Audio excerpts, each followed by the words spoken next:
So the Keech and all the other tribes in this general area were aware of the surface level manifestation of these biblical bubblings. So they would see what we call tar, starring Cate Blanchett, and would skim it and use it for adhesive and sealant purposes like waterproofing and things like that. Yeah, I feel bad for everyone because you know that was eventually what they did with it, but at first, like, I bet it tastes pretty good.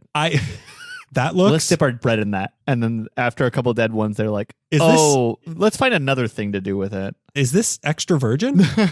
Yeah, I was wondering the same thing of like, someone must have like dropped a basket and like, what's this? What's this? Yeah. But like, yeah, I wonder at what point they realize like, oh, this is good for this. Yeah. It does look good. It does look good. Yeah. I mean, I wouldn't mind, like if I see a cake that looks that dark, I'm like, oh, that's going to be extra sweet. I could see myself like doing a fondue sort of thing with it of like, I've got all of these native to Los Angeles bananas and pieces of cheese. Yeah. I'm going to stick this right into this delicious looking tar. Yeah. It's just so spreadable.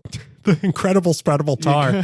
So there were certain parts of town where seepages were larger, like in the Fairfax area, which we'll get to a little bit later. But another such area was way up in the mall city of Los Angeles, Santa Clarita. Oh, really? In particular, in the hills between Granada Hills and Newhall, which became known as Pico Canyon for the reason I'm about to tell you, but is now known as the Santa Susana Mountains. Right. So like you'll of course recall the Aliso Canyon gas leak. Right. That area is rich in natural gas and oil because of Adam and Eve's bones. So as the legend goes, in 1865, two guys named Jesus Hernandez and Ramon Perea were hunting either a deer or a bear in this area when they stumbled upon a particularly gooey seepage.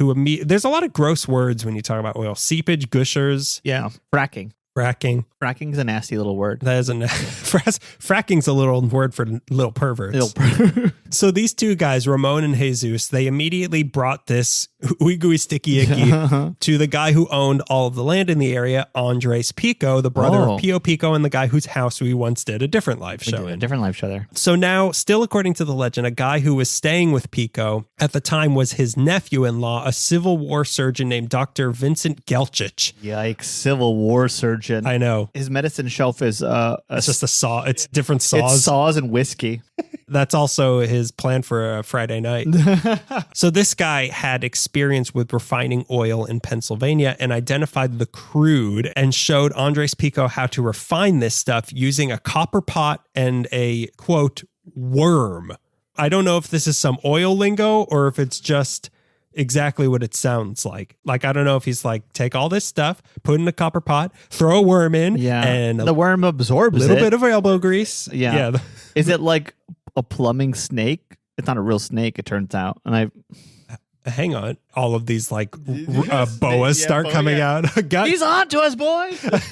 Get him! We had a good thing going. We had a good thing going here.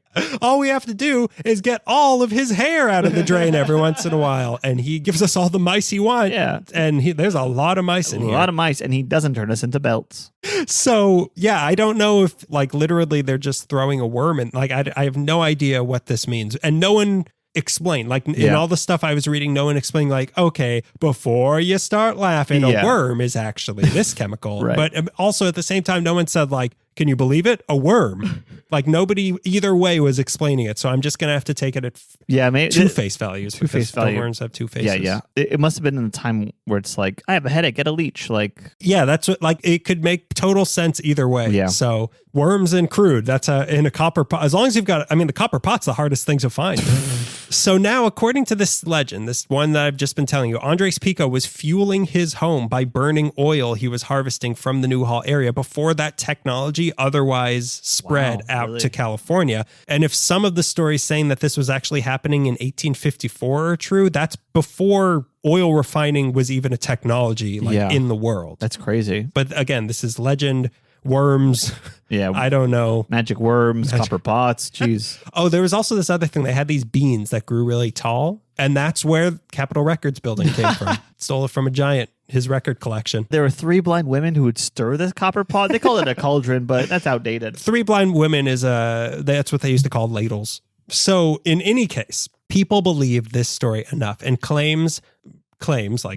Yeah, get it. Yeah. Started being made in that area by organizations with grandiose names like Los Angeles Asphalt and Petroleum Mining District and the San Fernando Petroleum Mining District, which I'm sure were just guys with shovels. Yeah, and poetry. That title is pure poetry. I know.